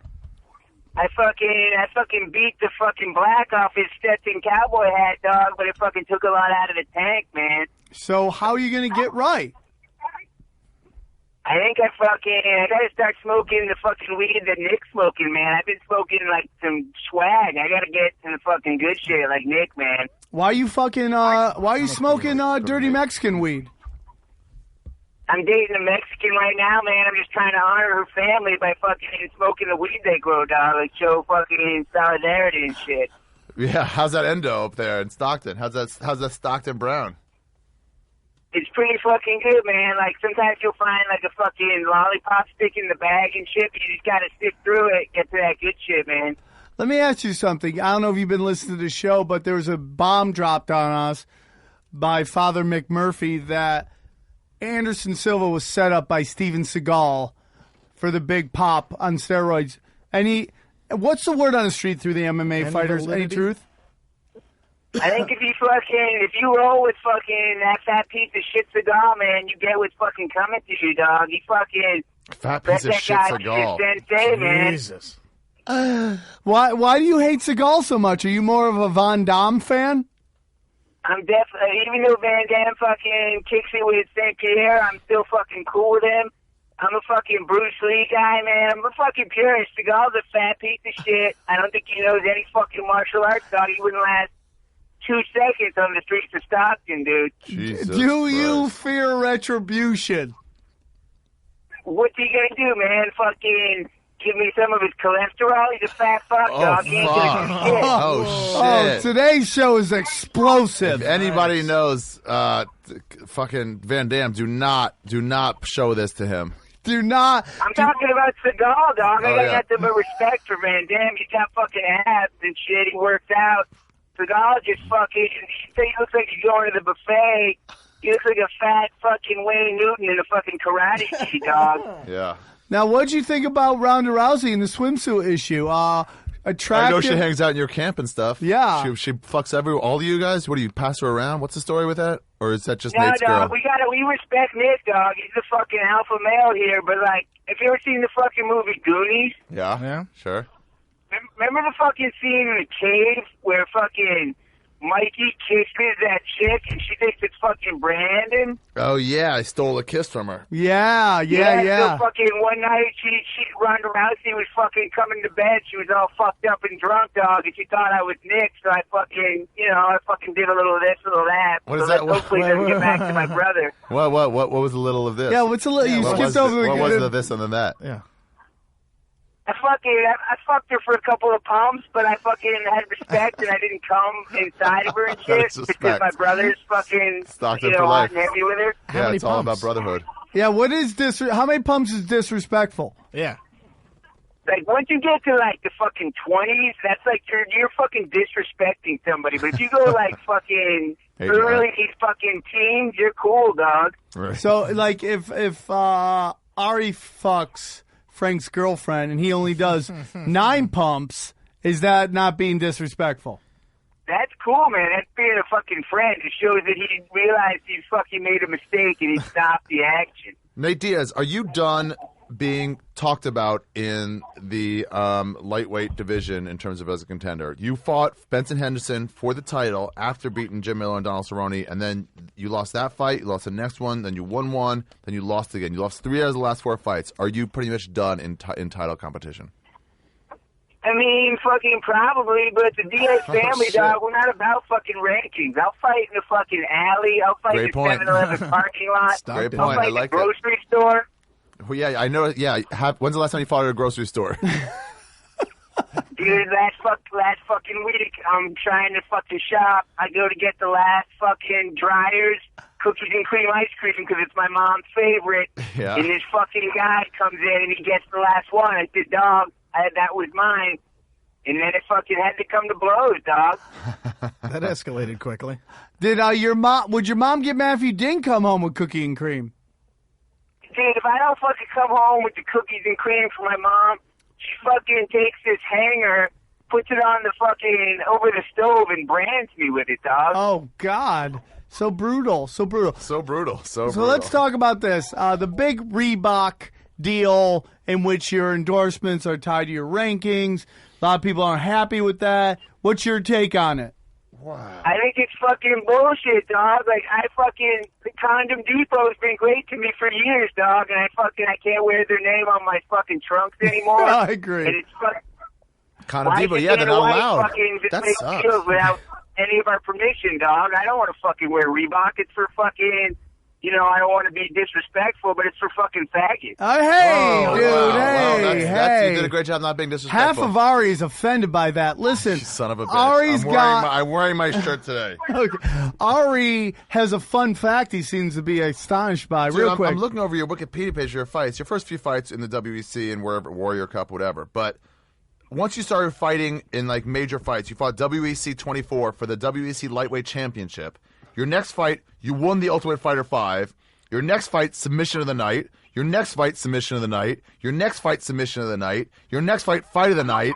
Then fight of the night. Then fight of the night. Then submission of the night. Then finally, you don't get any awards.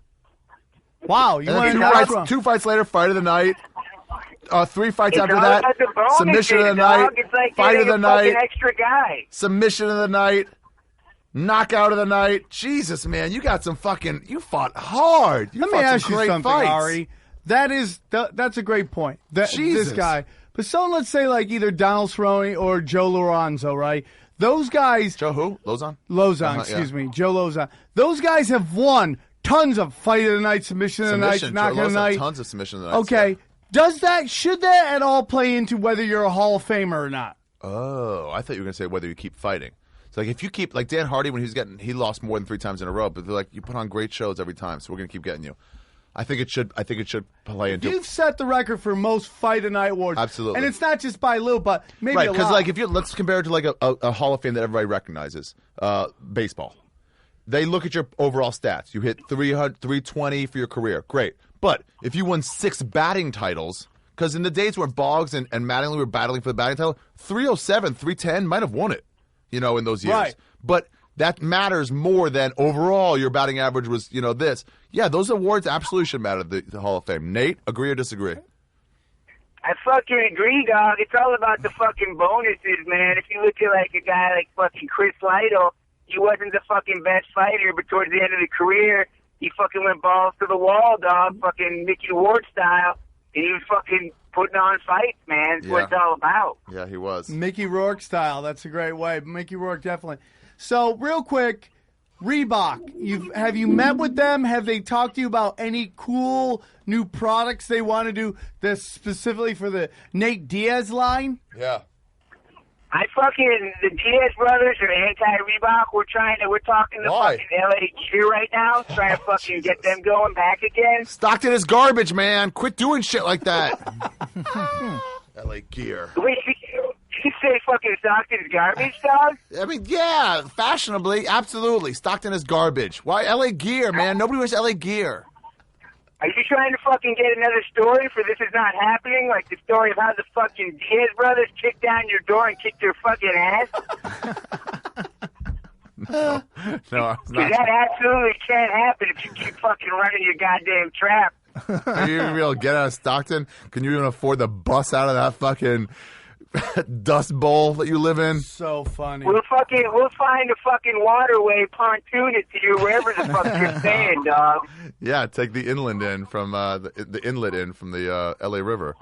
Go down the You coast. wearing fucking corduroy pants? Because we don't roll with fucking guys who wear corduroys because you get fucking burns on you. Ari is not today wearing corduroy I'm not pants. wearing corduroys, but if I saw you guys, I'd absolutely wear corduroys, and I'd triangle you in a second, Nate Diaz. Let me ask you something, I'd give Nate the fingers Diaz. to your brother before I cinched it in. What kind of shoes do you wear, dog? That you think LA Gears are lame, man? They're Adidas. fucking Right shit. now I'm wearing Adidas shoes. Sam's wearing Adidas also with Puma socks. And the Mexican's wearing Asics. All better than LA Gear. What do you get, the fucking lights that light up, man? Look, I'm not trying to shit on Stockton, but you guys got to get more fashionable. Put yourselves on the LA map. Gear wasn't too cool for fucking Karl Malone. He had the fucking catapults, dog. Karl Malone drives a fucking Karl big rig. Malone. Well, Karl Malone drives a fucking 18-wheeler, dog. We respect Malone. We respect Respects. I respect you. Let's talk about this. Let's get into this. What's your take GSP coming back. on No. GSP coming back? Man, he's full of shit, dog. That's a pretty good soundbite. There we go. He's full of shit, dog. What a fun, festive show. We got 10 minutes left. What should we talk about? Anything? Baseball. You want to talk any more football? Basketball? Clippers. Clippers are sucking it. devastating. 3 weeks without Griffin. They might be out of the It might be playoffs. 4 to 6. They might be out of the playoffs when that's definitely because you possible. got to think the Thunder. They started off weak because they were missing their best 2 players. Yeah. You got to think they're going to go up to a 5-6 seed. No, they'll probably get to around 8 or 7. Okay, but they're going to be in. Yeah, I think they will. New Orleans is a coin flip. Yeah. Well, and the Davis Pelicans? is Davis- great. He gets hurt. He's hurt, but he's not hurt. He's hurt a little bit. He for a second needs a sprain. bulk up. He needs some other players too. But I actually kind of would prefer them to miss the playoffs. I don't want to say that. No. You always want to make the playoffs. But like You have your yeah. pieces. But Tyreek Evans is good and Ryan Anderson's great. But there's a big chance the Clippers, Phoenix, I think is a pretender. They'll be out. But you got Oklahoma City, you got New Orleans, and then the Clippers. They're all going to fight for the 7, 8, and 9 seed. Well, last if year, the Clippers don't make the playoffs, what a monumental failure that would be. Well, if the standings, if Doc falls off, Yeah. if Blake doesn't come back, Yeah, he'll be they'll back always in 3 have to the 4 weeks. excuse of that they'll fall off. My biggest problem is I love Doc Rivers, the coach. I can't stand. Now we're ending up. No calls. I can't stand GM Doc. He's not Why? good. Oh, he's been the GM. His picks are just his signings and picks have been horrible, and he's picked up guys like this word. Listen, if we sign Sebastian Telfair to a 10-day contract, just know that Doc Rivers is batshit crazy as a GM. Why? What's wrong with Sebastian Telfair? He's had 1 million shots. Listen, All right. no 10-day contract. What do you care about 10-day contracts? Because, dude, we need those spots. We need those spots on our roster to pick up legit guys like Andre Blanche coming back, maybe Michael Beasley, Dude, maybe it's a Tayshaun 10-day Prince. contract. When Yeah, somebody's but injured, dude, you pick somebody else up. No, pick up one of these guys coming from China, man. You're crazy. You're worried about 10-day contracts. Dude, he's not. Listen, What's no the difference? disrespect You to give a him, guy a shot, who but he's cares? had He's out 1 in million 10 shots days. in the NBA. There's guys out there. He's out by next Friday. Yeah, Gives but a there's shit. guys that can come in that can instantly score for you. That's Doc's problem. He's not picking up scorers. Austin Rivers is legit. He's actually good. I'll take it back. The Clippers are 8.5 out right now, and New Orleans is in the 9th seed. They're 15 out, so they have a 6.5 game cushion. They're not missing the playoffs. Who, the New Orleans? Clippers. The Clippers. Well, we got lucky last night that Dallas had 3 of their 5 starters out, so we housed them. Oh, really? And we're going into Houston good. tomorrow. Houston's missing Dwight Howard. It doesn't matter, though. You got that big cushion. All you need, it's all playoffs. So he'll be out 4 weeks. What do they play now? 30, 40, 50, 54 games. Still another 28 games. You're golden. My hope is that, like last year when Chris Paul went out, the rest of the teams. Oh, Jesus Jesus. God. That's going to leave a mark. My hope is that, just like when That CP3 went microphone's down, gonna taste the funny rest all of day. Oh, yeah. That thing's fucking. The value of that just went down $1,000. Value of a Samsung tablet? Yeah. It's I gone. didn't part Is of the that a tablet. tablet? Yeah. Oh, I thought that was an iPad. No. You see that? Mexican iPads are bro. tablets. Well, you know that the Apple keeps trying to sell iPads, and everyone's like, "Why am I going to buy that when a tablet I could buy for $150 instead of Is just as spending?" good or better, and Yeah. it's got all the apps you need. Yeah, just it's the fucking apps. Switch out the crazy. memory card easy. This one, what? Switch out the memory card. Yeah. SD and internal. much Okay, was a I've been Samsung asked by tablet? Paul Morrissey Yeah. from the 607. Ask Ari about his ridiculous NBA playoff system. Yeah. Here's the playoff system. And it's not my system, but I heard this said by Silver, by the new Jew. Yeah. What you do is you take the division winners. So here's the rankings right now. Yes. So instead of taking the top 8 teams from the East to the West, Right. the West is, let's not argue about it, the West is way better. Yeah, but It's just the way East better. isn't as bad as people thought. Is as bad? Is it's it? not as bad, yeah. You take the division winners, 1, Yeah. 2, 3 from the East, 1, 2, 3 from the West. That's 6 of the playoff teams. Obviously, that's the same as we have now. Yes. Then you take the next 10 best teams. And you don't worry about what conference they play in or anything like that. So what you get that way is, instead of having this as the playoffs right now, where you have in the East, you have Miami in at 22 and 29, Charlotte in at 22 and 29, Milwaukee in at 29 and 23. They'd be the 6th seed. But in the new way, under the league, you have your top teams. They're all in. Here's who would get in. Here's the top 16 teams. Golden State, Atlanta, Memphis, Houston, Toronto. 1, 2, 3, 4, 5, 6, 7, 8, 9, 10, 11, 12, 13. So Milwaukee's in at 13. Phoenix is 14. New Orleans is 15. Oklahoma's 16. Yeah. All above 500. Charlotte would be in. They're out. Miami would be in. They're out. I don't think you should make the playoffs in any sport with a losing record. Yeah, New Orleans is a better team than Charlotte by far. New Orleans is killing it right now. By 4.5 games over Right, Charlotte. right, So it's like, right, why would right. they not get in? So you just lose. And Morrissey's like, well, these teams beat up on each other. Like, shut up, Morrissey. The fucking East does not beat up on each other. You can look at their record against the West, and it's Right, awful. Right. I do agree with that. The I best think it's teams still better. get in. You can still get seed the same way. So like the top 3 seeds from the East get the top 3 seeds. Top 3 seeds on that side, and then you just have all wild cards because that's what they are. They're just wild cards. I agree with that. I don't think in any sport you should be allowed to make the playoffs. I don't mind it with a if you losing- win your division. I like you saying, I represent my division. Sure, we're 7-9, but I represent the winner of my division. But that's it. Okay, so that was Just the a rule. division winner. You can only make the playoff with a losing record if If it's you division winner. Or if 7 teams all have 3 losses and everyone else is under 500, then sure, what can we do? There's not 16 over 500 teams. But if there are, next 10 best seeds. I like it. All right, I'm not. You take gonna away argue some with that. rivalries from the playoffs, but what you could do is gear it more towards East plays East, West plays West. But right now what you have is the East doesn't have to face any of the West teams, and they automatically get represented in the finals. And it's like, so you beat up on Charlotte the first round, and then some 530 team the second round. Both teams do that, and then that's the Eastern Conference Championship. So and you would just you call get in. it Eastern and Western conferences, or would it be A conference, B conference, one conference? That's up in the air. That's like you can decide that to play with it. But I like the idea of the 10 next best teams fucking making the playoffs. So then you have the 16 best teams. They did this in baseball when they added the wild card because the White Sox were the second best team in baseball and they didn't make the playoffs. You know, and it it was a actually travesty. hurts a team that is bad that gets in because the rest of the conference is bad. Like Atlanta, even though this year they've bounced back Oh, they're great this because Al Horford's back. Right. But let's say Well, it's they a didn't lot. have Al Horford, right? Yeah. That team needs a lottery pick, but because To get back in because they made the playoffs, they can't. Yeah. I disagree with that just because I think the goal of any team is to make the playoffs. No, not every team is. Even Like- winning. But I saw Annie Duke do this in a World Series of Poker, and they said, okay, you're all cash, you're all in the money. And now if 10,000 people start, 1,000 people cash. So you're not anywhere close to the final table. Yeah. When you cash. But everyone claps, and she goes, you know what? Even though I've won tournaments before, massive tournaments, just you cash. You get a little excited. We made the money, you guys. Yeah, right, We all right, made them. right. Making the playoffs in any sport is a bonus. Right. It's not worth going to the lottery to rebuild if you could make the playoffs. Right. Making the playoffs means you're a competitive team. Right. But when you're like the Knicks, Boston, and L.A., Yeah. you are tanking. I love them trying to act LA's like they're fully not tanking. talking. LA's fully tanking. They And cheat they the system like should. they always do. Fuck They the Lakers. should. You have to tank in the NBA. It's not like any other form Yeah. of any You of the still other try to sports. win games, but like what Philadelphia's doing is like we're drafting players who aren't going to play for 2 years because they have the European contracts. So we can't use them to get better right now. But in 3 years, we'll have 6 players come at once.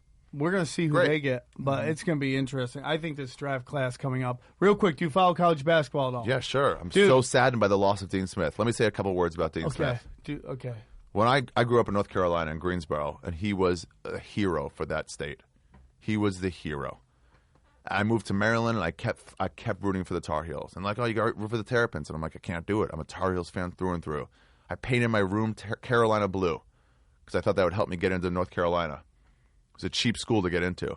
And I was like, if I can get in, I did my submission process, and then it turns out they actually look at grades before the color of your room. But I loved them, and I even went to Maryland. I would go to Maryland games and root for Carolina when I was in high school. I loved them.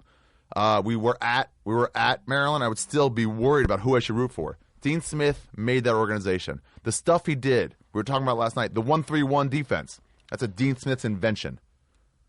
Huddling up after somebody gets a foul before foul shots, everyone huddles up real quick. That's a Dean Smith invention. People didn't do that before. They would just line up. Going like this, putting your hand in the air when you're tired. Not to like stop, but like just put your hand in the air. The coach sees it. Just get him out. We'll get you back in as soon as you're rested.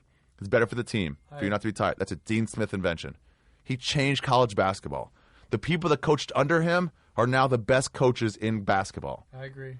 His book on defense is one of the most widely read books by any college basketball coach, pro basketball coach. They all respect him. He had the straight runs of Sweet 16, like 20 straight Sweet 16s. Like unbelievable. And when they finally lost, it was an upset, like a 15-2 upset or 14-3 against Weber State, I think. The guy was tremendous. And he graduated all his players. Yeah, all but I think of all the years he's there, all but 8 players Graduated. Yeah, he worried about making a man out of you. Yeah, And that's agree with why that. Michael Jordan wore Carolina boxers the first 10 years in the NBA when he was playing NBA games.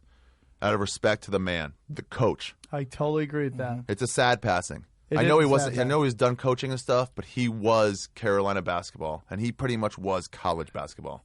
I don't know if it's anywhere, but Jay Moore opened his radio show. It was one of the best things. He had a whole thing Talking about Dean? Oh, yeah, about he went to his grandpa's funeral. They went to this other guy, and like his grandpa was a guy who just grew this business, and everyone just came up and just started talking about how all this stuff that his grandpa achieved. And then he said he went to another guy's funeral, and all everybody talked about was how nice and giving this guy was, and how he wanted to be like the guy that everyone talked about, how nice he was. And then he goes, but Dean Smith was both of them. His achievements and how well he treated everybody, it was really well done. Yeah, there was no scandals. He never had any demons. The school never had any demons while he was there. It was never even like we've investigated ourselves for this. There were no problems. Yeah, it is sad that our age, he was a mensch. He ran it like a mensch. Our heroes are passing away. The people that were really big when we were in our teens in the late 70s, early 80s, 90s. They're all starting to pass away now. It was a different era. It was a different era. It was a 4-year program then. When J.R. Reed left early, I mean, him and Dean talked about it. Him and Dean Smith talked about it for a long time. And they said, you know what? You could have been drafted highly as a freshman. We're going to wait. We're going to build you up. And he was a top pick. And he didn't have a great NBA career. Who's this? J.R. Reed. Oh, yeah. But he was J.R. Reed was great back in the day. He got double-teamed as a freshman in college. I remember so when his he came stats in. weren't exorbitant, but that's because he was getting double-teamed every game. He's from upstate New York. Really? Yeah. And it was like he talked about it. And he goes, this is the bet, not for my team, but for my friend, J.R. Reed, this guy I respect, who's now my friend, who I care about, almost as a father, you should be going to the NBA. Don't worry about our team. We'll recover. Yeah. He was so big. Carolina was so big. They made the cover of Sports Illustrated with his starting 4, and they had an outline of the 5th player because he wouldn't name his 5th starter. I can't believe anyone would care that much about college basketball now. We're like, who's the 5th starter going to be for this team? Yeah. The 5th starter? Like, I don't know. They'll start. Here's their 3 stars, and they have a couple other guys. They'll start somebody. And then it turned out to be Michael Jordan. Unbelievable. Yeah. Remember, because it was Buzz something. Buzz, I forget what his name. James Worthy, Doherty was on that team. Buzz something was the kid who was more heralded coming in. And that's fueled Jordan to beat him, and they ended up being very close. And he always had respect for upperclassmen. I mean, Eric Montross won the fucking title, and then Rasheed Wallace came in and was like, well, you can't start, man, because we got this guy. He just won a title for us as a junior, and he's a senior, and he'll be starting. But you can start next year. Yeah, Rasheed Wallace was great. I wanted to talk about Kentucky, but that's a great way to end the show. Talking about Dean, we've gone over 3 minutes. You got to go. Everybody, I got my Storyteller show tonight at the Improv. There might still be tickets available. Guy Branum, Eric Andre, very possibly T-Pain, Claire Titleman doing a story about me, and one other person, I forgot, Brooks Whelan.